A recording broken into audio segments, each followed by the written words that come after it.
दोन्ही उमेदवार आहेत. एकतर्फी निवडणूक आहे, म्हणजे मोठ्या मताधिक्याने ते या ठिकाणी निवडून येतील या बाबतीत कोणाची मला शंका नाही.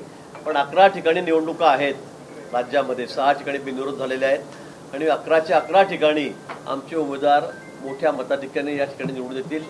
महायुतीचाच कौल सर्व मतदार या ठिकाणी देतील, या बाबतीत कुणाच्याही मनामध्ये मला वाटतं शंका असण्याचं कारण नाही. विरोधकांचं खातंसुद्धा उघडणार नाही, कुठेही एकही आमदार त्यांचा निवडून येणार नाही. जी परिस्थिती महापालिकेत झाली, नगरपालिकांमध्ये झाली राज्यामध्ये, त्यापेक्षाही दारुण पराभव विरोधकांचा यावेळेला सुद्धा होणार आहे. बहुमाघारीच्या शेवटच्या दिवशी तुम्ही जळगावमध्ये आला होता, त्यामुळे गोकुळ गेतेंची जी माघार राहिलेली होती आणि कुठेतरी तुमची खेळी आहे अशी चर्चा देखील राजकीय वर्तुळात होत होती की तुमच्याकडे जळगावचं बहुमत होतं आणि नाशिकची जागा तुम्ही काढण्याच्या प्रयत्नात होतात, मात्र ही खेळी फसली आहे का, ही खेळी होती का, काय सांगता? कुठलीही खेळी नाही. तुम्हाला माहिती आहे मी पोटात काही नोटात काही असं कधी वागत नाही. मी माननीय शिंदे साहेबांना शब्द दिला होता की तुम्ही काळजी करू नका, ही माघार होणार म्हणजे होणार, ही जबाबदारी माझी. जसं गीतेंनी सांगितलं होतं की गिरीश भाऊ आमचे नेते आहेत, ते सांगतील ते आम्ही करू. थोडा उशीर लागला, थोडा उशीर नक्की लागला, ते लवकर व्हायला पाहिजे होतं, पण ते उशिरा झाली माघार. पण आम्ही ती माघार त्या ठिकाणी केली आणि आता तिथं स्पष्ट झालेलं आहे. त्यामुळे खेळीगिळी कुठेही नाही. जळगावला सुद्धा तीच परिस्थिती आहे. नाशिकला विड्रॉल झाल्यानंतर इथे सुद्धा त्या दिवशी जाहीर झालं. माझ्यासोबत उदय सामंत जे होते, दादा भुसे होते नाशिकला, तिथेच आम्ही जाहीर केलं की जळगावची माघार उद्या होईल म्हणून, आणि ती माघार कालच त्या ठिकाणी झालेली. माघार घेतलेली असली तरी नाराजी मात्र आजही त्याने त्याच्यानंतर आमदारकी गमवावं लागल्याचे ते कोणालाही असतं. तिकीट नाकारल्यानंतर किंवा उमेदवारी मागे घेतल्यानंतर प्रत्येकाला वाटतं, साहजिक आहे ते असतं. पण त्यांनी महायुतीसाठी माननीय मुख्यमंत्री महोदय आहेत, माननीय शिंदे साहेबांच्या म्हणण्याला त्यांनी मान दिलेला आहे. आम्ही त्यांची मनधरणी केली आणि खरं आहे तिथे परिस्थिती त्यांना अनुकूल होती तरीसुद्धा त्यांनी माघार घेतलेली आहे. त्याचं शिल्लक त्यांच्या मनामध्ये असेल, दुःख त्यांना वाटेल, त्याबद्दल काही वाद नाही. पण महायुतीसाठी त्यांनी ती माघार घेतलेली आहे. आता तिथलं चित्र स्पष्ट झालेलं आहे की त्याचा आमच्याकडे एकच उमेदवार आहेत नाशिकमध्ये, ते म्हणजे नरेंद्र दराडे. त्यांना संपूर्ण 100% मतं त्यांना मिळतील.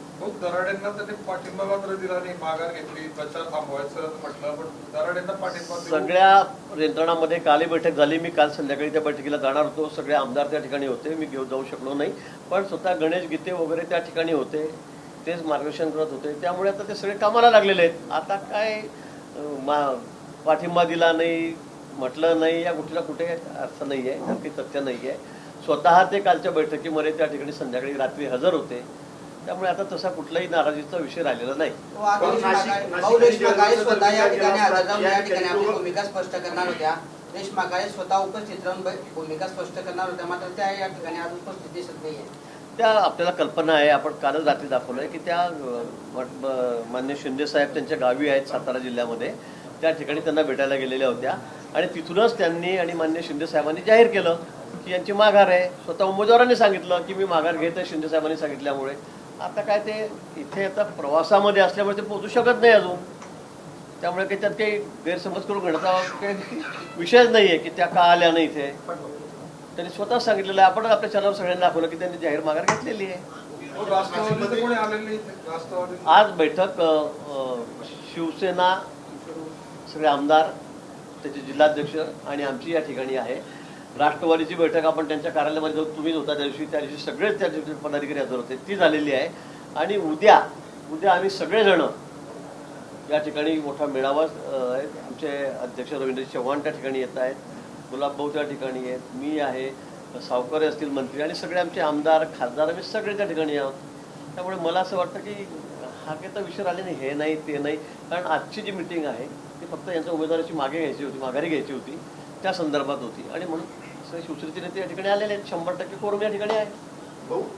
नाशिक आणि जळगावच्या बंडखोरीचा जर विचार केला तर महायुतीमध्ये सर्व काही आलेलं आहे हे जे सांगितलं जातं याला कुठेतरी तडा गेलेला आहे आणि अंतर्गत तो वाद होता किंवा हक्कत होती ती चव्हाट्यावर आली आहे. मला वाटतं कुठे अंतर्गत कुठे काही आहे का?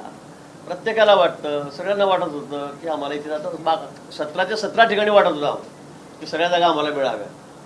शिंदे साहेब म्हणतो की आम्हाला 7-8 जागा पाहिजेत, राष्ट्रवादी काँग्रेस म्हणतो की 5 जागा आम्हाला पाहिजे. शेवटी वाटाघाटी झाल्या, समन्वयाने झाल्या, 4 जागा मान्य शिंदे साहेबांना मिळाल्यात, 2 जागा राष्ट्रवादीला मिळाल्यात आणि 11 जागा आम्ही लढलो. आता कुठे वाद राहिला आहे? 2 ठिकाणी थोडं असं झालं की त्या ठिकाणी ते फॉर्म मागे घेतले गेले नाही वेळेवर, नॉट रिचेबल झाले उमेदवार, त्यामुळे ते राहून गेले होते. आता त्यांनी जाहीर माघार घेतलेली आहे. आता तुम्हाला कुठे त्याच्यामध्ये काही मनोमनी दिसतंय का आमच्यात वाद दिसतंय? असं कुठे नाही आहे. नाशिकमध्ये जे आहे सगळं प्रेम आहे का? तुम्हाला का दुसरं काय, तुम्हाला काही शंका आहे का? सगळं प्रेमातच चाललेलं आहे ना. हो, पण साताऱ्यामध्ये शंभूराज देसाईंची नाराजी काय माहिती, आज बोललेत की येऊ नको तर कुठल्या गाडीत बसू, अशी त्यांनी भूमिका व्यक्त केली आहे. साताऱ्यामध्ये शंभूराज देसाईंची नाराजी कायम बसल्याचं पाहायला मिळत आहे. ते आज बोललेत की मी येऊ नको सोबत तर मग कुठल्या गाडीत बसू, असं शिंदेजवळ त्यांनी आपली भूमिका स्पष्ट केलेली आहे. येऊ नको सोबत तर कुठल्याकडे तुम्हाला समजलं? मी येऊ नको तर कुठल्या गाडीत सोबत बसू, तुमच्या सोबत येऊ नको तर कुठल्या गाडीत बसू, असं शंभूराज देसाई तिथल्या विधान परिषद निवडणुकीवरून बोललेले आहेत. नाही, मला काय ते म्हणले किंवा काय मला काही कल्पना नाही होत. मी येऊ नको तुमच्या गाडीत तर म्हणजे मला त्याचा अर्थच कळत नाही, त्यामुळे मला तिथलं काही माहीत नाही. पण शंभूराजेंचा विषय 2-3 वेळा चर्चेत आला. मी त्या समन्वय समितीत, मी आणि बावनकुळे साहेब आहे 6 लोकांच्या, तिथे पण त्यांनी पण स्वतः शंभूराजे तिथे होते, त्यांच्या घरीच बैठक झालेली होती. मला वाटतं हा विषय आता संपलेला आहे. CM साहेब स्वतः बोललेले आहेत, शिंदे साहेब स्वतः बोललेले आहेत या संदर्भामध्ये, आणि त्यांना जे जे म्हणणं होतं ते ऐकून घेऊन त्याच्यावर कारवाईसुद्धा झालेली आहे त्यांच्या मतदारसंघात जिल्ह्यामध्ये. त्यामुळे आता तो विषय संपलेला आहे. हो, आज संजय राऊतांनी एक वक्तव्य केलं या ठिकाणी की अर्थ खातं जे आहे महाराष्ट्राचं ते देवेंद्र फडणवीस यांच्याकडेच ठेवण्यामध्ये शहाणपण आहे, त्यांच्या व्यतिरिक्त अर्थ खातं सांभाळणं एवढा दुसरा सक्षम नेता कोणी नाही, असं वक्तव्य त्यांनी केलेलं आहे. त्यावरून राष्ट्रवादीने नाराजी व्यक्त केलेली आहे. मला वाटतं की राऊतांनी त्यांचा पक्ष बघावं न, त्यांच्या पक्षात काही बॉम्ब पडत नाही आणि ते राष्ट्रवादीने काँग्रेसमध्ये जावं का, इकडे अर्थ खातं कोणी सांभाळावं, या पक्षाचं कोणी काय करावं. मला तर कशाला बेगाने शादी में अब्दुल्ला दिवाना उगाच उड्या मारत फिरायचं आपण, लग्न कोणाचं, बँड कोणाचं, आणि लगेच आपण नाचायला लागायचं तिकडे जाऊन. त्यांना कोणी विचारलंय? ते कोण ठरवणार आहे कोणतं खातं कोणाकडे ठेवायचं म्हणून, आणि सल्ला देणार आहे आम्हाला? हे गरज नाही, आवश्यकता नाही. त्याच्यामुळे तुमच्या घरच्या लग्नातच तुम्ही नाचा तुमच्या बँडमध्ये, आमच्या बँडमध्ये येऊन नाचू नका. यावर अनिल पाटलांनी असं म्हटलंय की त्यावेळेस त्यांचे मुख्यमंत्री होते ते देखील महाराष्ट्र सांभाळण्यामध्ये सक्षम नव्हते. उद्धव ठाकरे ज्यावेळेस मुख्यमंत्री होते त्यावेळेस देखील राज्यात अशी चर्चा होती की ते राज्याचा कारभार सांभाळायला सक्षम नाहीत. हे सगळ्या राज्यांनी बघितलेलं आहे, त्यांना काही कोणाला सांगायची गरजच नाही. हे कोणाला आम्हाला सांगायची गरजच नाही. ते सगळ्या राज्यांनी बघितलं आहे की मुख्यमंत्री असताना हे वादळ एक दिवस सुद्धा विधानसभेत आले नाही, एक दिवस मंत्रालयाची पायरी चढले नाही. कोरोनाच्या काळामध्ये घराचा उंबरठा ओलांडला नाही त्यांनी, आमदारांना भेटले नाही. त्यांच्या का गेले सगळे आमदार त्यांच्यापासून दूर? कोणालाच भेटायचं नाही, कोणाला वेळ द्यायचा नाही, कोणाचं ऐकून घ्यायचं नाही. मी आणि माझा परिवार त्याच्या बाहेर ते पडलेच नाही, मातोश्रीच्या बाहेर पडले नाही. त्यामुळे सगळे आमदार त्यांना सोडून गेलेत. यात काही नवीन सांगण्याची गरज नाही आहे. आणि म्हणून आपण आपल्या घरामध्ये बघावं, लोकांना फुकट सल्ला देऊ नका. हा कसं सांभाळेल, तो कसा चांगला, हा कसा बरोबर सक्षम, हा कसा असक्षम. त्यापेक्षा आपण काय केलं, आपल्या घरामध्ये सल्ला द्या जरा, काही फायदा होईल थोडासा राजकीय. कर्जमाफीच्या संदर्भात रोहित पवारांनी आता आंदोलन सुरू केलंय पंढरपुरामध्ये. नाही, रोहित पवारांच्या आंदोलनाला कुठलाही अर्थ नाही. रोहित पवारांना सध्या सगळ्या फक्त TRP घ्यायचा असतो, त्यांना चॅनलमध्ये रोज राहायचं असतं, काही ना काही नवीन नाटक त्यांचा असतो त्या ठिकाणी. मला असं वाटतंय अजून ते नवीन आहे, ठीक आहे आता. पण खरं म्हणजे एवढी मोठी योजना पहिल्यांदा आणि कुठलीही निवडणूक नसताना आमच्या सरकारने त्या ठिकाणी आणली. काही नाही म्हणजे कुठे निवडणूक आल्यावर तरी कुणीतरी सर तोंडावर असताना तरी कोणी असे निर्णय करतात. पण शेतकरी अडचणीत आहे याची आम्हाला कल्पना आहे. मान्य मुख्यमंत्री आहेत, आमचे शिंदे साहेब आहेत, आमच्या पवारताई आहेत. मला वाटतं त्यांनी त्या सगळ्या गरजा ओळखून, शेतकऱ्याची परिस्थिती बघून स्वतःहून आम्ही कर्जमाफी, अचानक म्हणजे कोणाला कल्पनाही नसताना एका कॅबिनेटमध्ये मुख्यमंत्र्यांनी लगेच त्या ठिकाणी प्रस्ताव आणला, मुख्यमंत्री उपमुख्यमंत्र्यांनी, आणि तो ठेवला आणि कर्जमाफी केलेली आहे. आता ती अशी झाली पाहिजे, ती तशी झाली पाहिजे. जवळपास 37-38 कोटी रुपये आम्ही शेतकऱ्यांना माफी करतोय. आणि एवढं माफी केल्यावर तुम्ही काहीतरी आपल्याला मुद्दाम क्रेडिट घ्यायचा प्रयत्न करतायत, कुठेतरी बा आमच्यामुळे काहीतरी झालं असं दाखवण्याचा प्रयत्न करतायत. आपलं सरकार असताना आपण काय बोंब पाडली विचारा तर आपल्या घरामध्ये. आजोबांना विचारा, आपण किती वेळा कर्जमाफी केली, आपण शेतकऱ्यांना काय मदत केली. आमचं सरकार असताना या 12 वर्षामध्ये आम्ही किती मदत केली शेतकऱ्यांना याचं एकदा कॅल्क्युलेशन करून बघा. पण आपल्याला नुसतं काहीतरी प्रसिद्धी पाहिजे. एकच दिवस झालं उपोषण करून, फक्त संध्याकाळी जेवले नाही काल आणि झोपून गेलेले आहेत, जसं की काय झालं काय नाही. आता आम्ही 12-12 दिवस उपोषण केलेले आहेत. म्हणजे ते इतके नाटकीपणा तर लोकांना दिसतोय, समजतोय. त्यामुळे लोक काही अशा भूतथापाला त्याच्या बळी पडणार नाहीत. आम्ही कर्जमाफी प्रामाणिकपणे केलेली आहे, लोकांना त्याचा लाभ मिळणार. अजित शेतकऱ्यांना नवले आणि त्यांच्या आंदोलनाला पाठिंबा दिला देण्यासाठी गेलेले अजित नवले प्रत्येकाच्या आंदोलन पाठिंबा देतात. असं कुठलं राज्यामधलं आंदोलन नाही की जिथे अजित नवले जात नाहीत आणि पाठिंबा देत नाही. शेतकऱ्यांचं कुठलं आंदोलन आलं तर ते तिथे जातात. भाऊ, सातारा जिल्ह्यात देखील महायुतीतील अंतर्गत मतभेद जे ते समोर आलेले आहेत. आता झाला तो विषय. मंत्री शंभूराज देसाई असतील, झाला तो विषय. पाटील असतील. हो, आता घाटकोपर नंतर दादर 17च्या 17 जागा आमच्या निवडून येतील. एकही जागा आम्ही हरणार नाही. थोडे जळगावच्या जागेबद्दल आणि इच्छुक होते. तुम्ही देखील केके पाटलांच्या नावासाठी आग्रही होते, अशी चर्चा होती. पण अचानक समोर आलं. पक्ष शेट्टीने निर्णय घेतलेला आहे. नंदकिशोर महाजन आमचे उमेदवार आहेत. विषय काय? खूप होते भाऊ, काही परिणाम मग का प्रत्येक सगळे राहतात ना. आता समोर उमेदवारच राहिला नाही कोणी, तर कसा काय परिणाम होईल त्याचा? प्रतिस्पर्धीच कोणी राहिला नाही. तुम्ही बघितलं का कोणाला प्रचार करताना मतं मागताना? आता जे मागत होत्या त्या आमच्या काळेताई त्यांनी माघार घेतलेली आहे. आता कोणाला मतदान देतील, कोण देतील? आता जाऊ दे, परवा मतदान आहे, समोर येईल ना सगळे आकडे. आता काय सरकारने नाफेडमार्फत खरेदी केलेल्या कांद्याच्या दरामध्ये 70 रुपयाने वाढ केलेली आहे आणि प्रति क्विंटल जे आहे ते 1650 रुपये भाव जे आहेत केलेले कांदा आहेत. उत्पादक शेतकऱ्यांना मोठी राहत सरकारने त्या ठिकाणी दिलेली आहे. मला वाटतं आता मी स्वतः नाशिकला परवा येतो, जिल्हाधिकाऱ्यांकडे मी बैठकही केली. मी परवा पियुष गोयल यांचं माझं बोलणं झालं. मी कांदा उत्पादक जे शेतकरी आहेत, मोठे व्यापारी आहेत, त्यांच्या काय अडचणी आहेत, त्यांच्या गरजा काय आहेत, कॉन्फरन्सवर घेऊन मी पियुषजी गोयल आणि त्यांचं बोलणं सुद्धा करून दिलेलं आहे. आणि आता तो भाव वाढलेला असल्यामुळे शेतकरी सगळे आनंदित आहेत, आनंदाने सुखावलेले आहेत. नाशिकमध्ये आता बंडखोरी आहे ती महायुतीची बैठक सुरू आहे आणि त्या बैठकीमध्ये हॉटेल पॉलिटिक्स या ठिकाणी बैठक सुरू आहे आणि दादांना सहलीला रवाना केलं जाणार आहे. असेल, मला माहिती नाही. मी आज संध्याकाळी नाशिकला जाणार आहे. कालच्या बैठकीला मी जाऊ शकलो नाही, पण मी व्हिडिओ कॉन्फरन्सवरून त्या ठिकाणी भाषण केलं किंवा त्यांच्याशी काय बोलायचे होते त्या सूचना त्यांना त्या ठिकाणी केलेल्या आहेत. आमचे सगळे आमदार त्या ठिकाणी होते, आमचे सर्व जिल्हा पदाधिकारी होते आणि शिवसेनेचे, राष्ट्रवादीचे सगळे पदाधिकारी. भुजबळ साहेब बाहेरगावी असल्यामुळे ते येऊ शकले नाही, पण सर्वजण त्यांचे प्रतिनिधी त्या ठिकाणी हजर होते. पण सगळेजण, सर्व पक्षीय महायुतीचे सगळे घटक पक्षातले सगळे नेते नाशिकमध्ये काल संध्याकाळी बैठकीला हजर होते. आणि आजही तिथे कोकण तिथेच निवडून येतील अशी शक्यता आहे. नगरसेवकांमध्ये नाराजी. बरं, मग परवा निकाल लागल्यावर भेटू आपण. पण तो दगा फटका लक्षात घेता ही काळजी घेतली जाते का सगळ्या मतदारांना ठाण्याला हॉटेलमध्ये हलवलं जात आहे? कुठेही दगा फटका नाहीये, कुठे काही गडबड नाहीये. तुम्ही बघा किती मतं पडतील ते, आणि 99% मतं. एखाद दुसरं चुकलं चाकलं तरच जाईल, बाकी सगळी मतं आमच्याकडे राहतील. जय महाराष्ट्र. काय सांगणार? घुमून फिरून तुम्ही घुमून फिरून काय सांगणार आज या ठिकाणी महायुतीने? बोला. कालच्या दिवशी आमच्या पक्षाचे आमदार किशोरप्पा असतील, चंदूभैया असतील, अमोलदादा असतील किंवा चंदू अण्णा असतील किंवा जिल्हा प्रमुख असतील, यांची BJPच्या प्रमुख पदाधिकाऱ्यांबरोबर बैठक झाली होती आणि त्या बैठकीमध्ये आदरणीय गिरीश भाऊ सुद्धा उपस्थित होते. ही कालच जवळपास हा तोडगा या ठिकाणी निघालेला होता, पण तरीसुद्धा पालकमंत्री म्हणून त्यांनी यावं आणि सगळ्यांनी बसून पुन्हा हा निर्णय डिक्लेअर करावा म्हणून आज औपचारिकता म्हणून आमच्या उमेदवारांनी या ठिकाणी पाठिंबा जाहीर केलेला आहे. तो सर्वा जे आमचे एकनाथ शिंदे साहेब आहे त्यांच्या मुखातूनच तो पाठिंबा जाहीर असल्यामुळे महायुतीच्या मधला जो तिढा होता तो आज पूर्णपणे सुटलेला आहे. येणाऱ्या काळामध्ये आता आम्ही एकत्रितरित्या प्रचार करून आमचा उमेदवार निवडून आणण्याकरताची ही आमची आज बैठक आहे.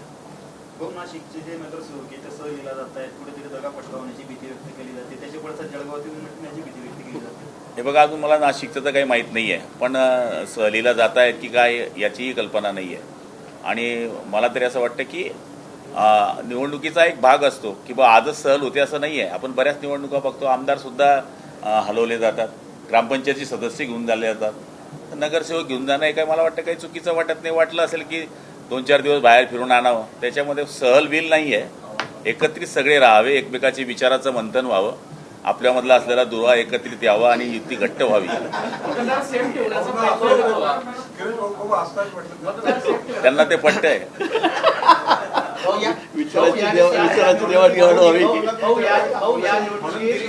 जळगावी थांबवलं सहलीला नगरसेवक आता मात्र 2 दिवसापासून गिरीश भाऊ याच ठिकाणी म्हणून तुम्ही थांबवलं.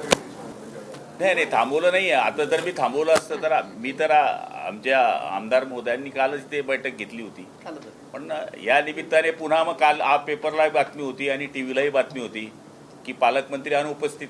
पण आपल्याला माहिती असते की काल जलजीवन मिशनच्या मार्फत केंद्राची एक सगळ्यात मोठी बैठक CM साहेबांनी झाली होती. अचानक निरोप आल्यामुळे मला काल थांबावं लागलं आणि तोही पाण्याचा प्रश्न महत्त्वाचा होता. त्यामुळे मी आमच्या आमदार महोदयांना विनंती केली की तुम्ही त्या बैठकीला जाऊ आणि ते सगळ्या बैठकीला आले. त्यांनी कालच भूमिका स्पष्ट केलेली होती. पण तरीसुद्धा की पुन्हा टी व्हीमध्ये बातमी येऊ नये की पालकमंत्री होतेच नाही. मला तरी असं वाटतं की आता सरळ निवडणुकीचा मार्ग सुकर झालेला आहे. नंदलाल आता काय म्हणतात त्याला द्वारकेला जायला निघालेले आहेत आणि ते पुढच्या काळामध्ये महाराष्ट्राची जी द्वारका आहे ती म्हणजे आपली विधान परिषद विधानसभा तिथे ते 24 तारखेला पोचतील आणि मला तरी असं वाटतं की सगळ्यांच्या आशीर्वादाने हा निकाल आमच्या बाजूने लागणार आहे.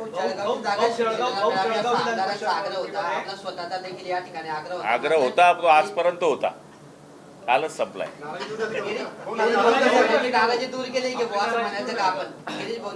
हे बघा कोणत्या निवडणुकीत आग्रह नसतो मला समजून सांगा. प्रत्येक निवडणुकीत आग्रह असतो आणि आग्रह करणं जागा मागणं म्हणजे विरोधात बंड करणं असं नाही आहे.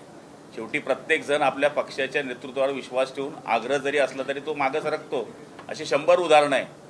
त्यामुळे आम्ही मागणी केलेली होती आणि आम्हाला वाटत होतं की आमची सीट निवडून येईल पण आम्हाला ती मिळाली नाही. पण आता याचा अर्थ असा होत नाही की आपण आपल्यापणाने हातीताईपणाप्रमाणे महाराष्ट्राच्या युतीवर परिणाम व्हावा किंवा काही गोष्टी चुकीच्या व्हाव्या असं कोणत्याच आमदाराला मंत्र्याला वाटत नाही आणि नेतृत्वावर तो विश्वास ठेवूनच मोठा झालेला असतो. त्या पद्धतीने आम्ही विश्वास ठेवून पुढचं काम करतो आहे. भाऊ जळगाव विधान परिषदेचं निवडणूक बघितल्यानंतर प्रत्येक क्षणाक्षणाला तुम्ही शिवसेनेने या निवडणुकीमध्ये भाजपला प्रत्युत्तर दिल्याचं दिसतंय की भाजपकडून खेळी खेळली गेली त्याला शिवसेनेने टॅकल केलेलं आहे. एकही असं वाक्य दाखवा की जे महायुतीला पोषक नसलेलं वाक्य आम्ही वापरलेलं आहे. हक्क हा आहे आमचा मागणीचा. हक्क करणे म्हणजे आम्ही बोलूच नाही असं नाही आहे. पण याचा अर्थ की आम्ही युती तोडून टाकू, भाजपच्या उमेदवाराच्या आम्ही विरुद्ध काम करू असं काहीच केलं नाही. आमचा उमेदवार फिरत होता, आम्ही आमच्या भूमिका मांडत होतो पण असं कधीच म्हटलं नाही. आम्ही हेच सांगितलं शेवटपर्यंत वरतून जो निर्णय होईल तो आम्ही मान्य करू. त्या पद्धतीने आम्ही मान्य केला आहे.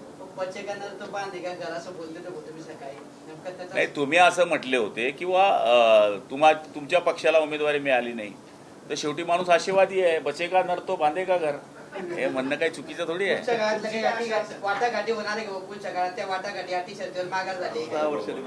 हे बघा हे वाटाघाटी या सगळ्या गोष्टी आमच्या हातातल्या नाही आहे. हा शेवटी नेतृत्वाच्या हातात असतात.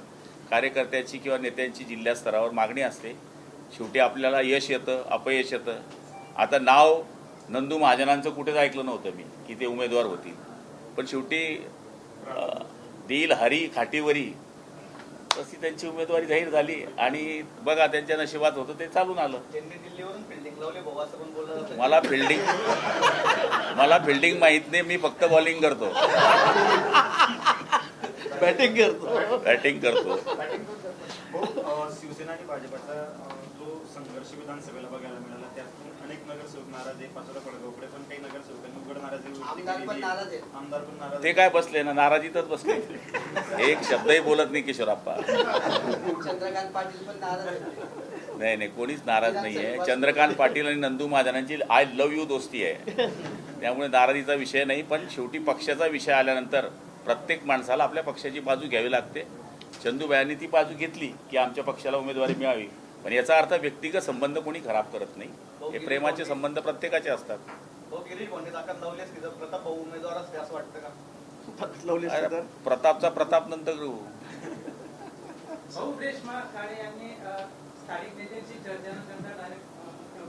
कोणी सांगितलं तुम्हाला असं कोणी सांगितलं? असं होत नाही. रेश्मा काळे असं पण बोललं जात आहे की डायरेक्ट मतदानाच्या दिवशी जळगावमध्ये येणार आहे. तोपर्यंत ते जळगावमध्ये येणार आहेत ना मतदानाला. संपला विषय. एवढंच खूप झालं. सर आता तुमचे प्रश्न संपलेले आहेत. टाइमपास का करतो तुम्ही? अल्निनोचा इफेक्ट आहे काय आव्हान करणार तुम्ही? अल निनोचा इफेक्ट आहे. त्याच्यामुळे आता योगायोगाने जलसंपदा मंत्री बाजूला आहेत. जे पाण्याचे साठे आहेत तिथे ज्या अनधिकृत मोटरी होत्या किंवा जिथून उपसा होत होता तो बंद केलेला आहे. ग्रामपंचायतीला पाणी पुरवठा मंत्री या नात्याने आम्ही सूचना केलेल्या आहे ग्रामविकास खात्याकडनं आणि पाणी पुरवठा खात्याकडनं की जिथे ग्रामपंचायत दररोज पाणी देते त्यांनी 1 दिवसाच्या आड पाणी द्यावं जे 1 दिवसाच्या आड पाणी देतात त्यांनी 2 दिवसाच्या आड द्यावं, कारण की साठा आपल्याकडे कमी आहे. त्या साठ्यामध्येच आपल्याला अल निनोचा इफेक्ट हा फार लांबपर्यंत राहणार असल्यामुळे त्याच पाण्यामध्ये आपल्याला पुढच्या काळामध्ये काटकसरीनं काम करायचं आहे. त्यामुळे ज्या सूचना खालच्या पातळीपासून तर वरच्या राज्यापर्यंत माननीय मुख्यमंत्री आणि उपमुख्यमंत्र्यांनी आम्हाला सांगितल्या होत्या त्या आम्ही देण्याचा प्रयत्न केलेला. टीएमसी मध्ये फूट पडल्यानंतर उद्या ठाकरेंनी मुंबईत खासदारांची बैठक बोलवली. मला माहीत नाही, ते संजय राऊतांना माहीत आहे. संजय राऊत असं बोलले त्या वक्तव्यावर तुम्हाला काय वाटतं भाऊ की मुख्यमंत्री अर्थ खातं सांभाळण्यासाठी सक्षम आहेत, त्यांच्या व्यतिरिक्त कुणीही ते सांभाळू शकत नाही? आता गिरीश भाऊंनी इतकं सांगितल्यानंतर मी काय सांगू. त्यांना कसं आहे की दुसऱ्याच्या लग्नामध्ये बुंदी वाढण्याचा फार आनंद आहे.